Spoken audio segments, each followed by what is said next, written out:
Been ready. We only got a couple more teams before this episode's over. Yes. And next, we're talking about the best team in all of MLS, let alone the Eastern Conference.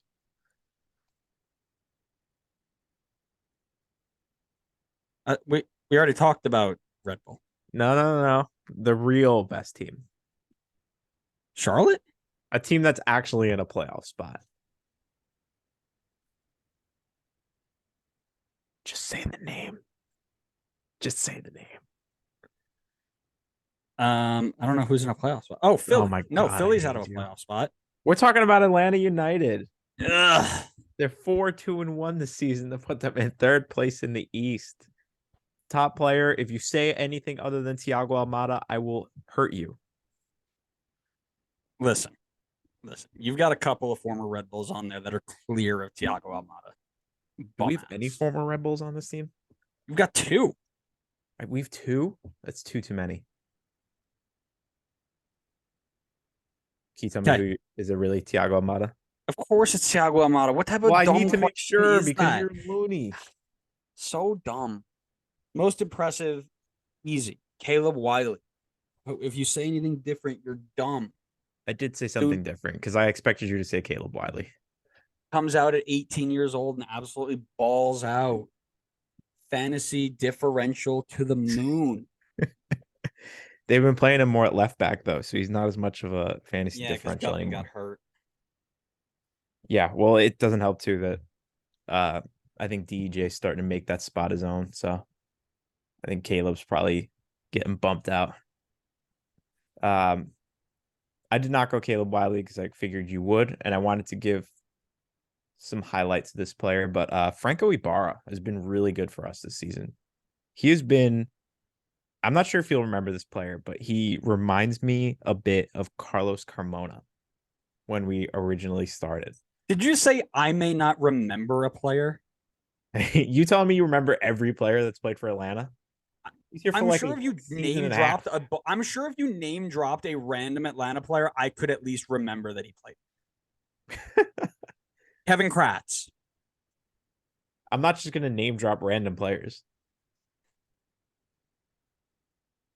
But yes, I went with Franco Ibarra. I think he's been great as like a ball winning type midfielder for us this season. Far better than I was expecting because he came in last year, and I feel like we didn't see much to make us think that there was like good potential there. Not to say that he didn't have potential. He's still a young player, but didn't look like things meshed super well with his move to MLS, but he has been fantastic for us this season. I seriously think he has been a huge help for us in the midfield. Alex Tambaskus.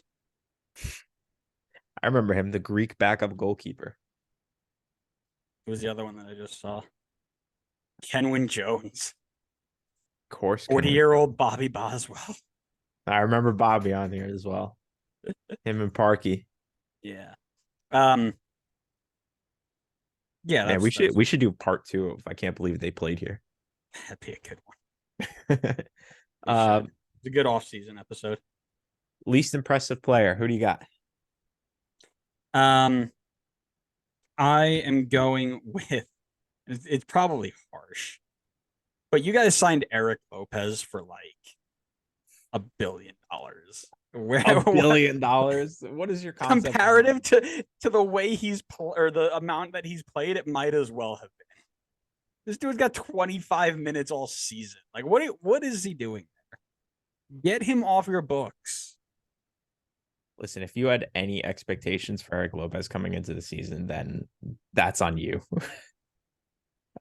All right, actually, no. What I should do We then? did okay. We, in fairness, we did buy him for a lot. It looks like this is saying like 3.3 million euros. Right. It was a big U22 signing. But if I'm picking somebody who I actually like had expectations for, and it might not even be the word expectation, but Tyler Wolf I highlighted as one to watch just because they brought him back from loan. So I thought he might have had an impact somewhere, and he has played 46 minutes. That's So because you highlighted him as an impact player.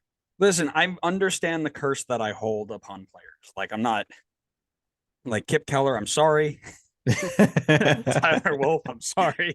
Kip Like, Keller, I don't think has played a minute since that game. Yeah, I think you cursed his whole career. I'm literally the worst type of person. I think you owe him a check.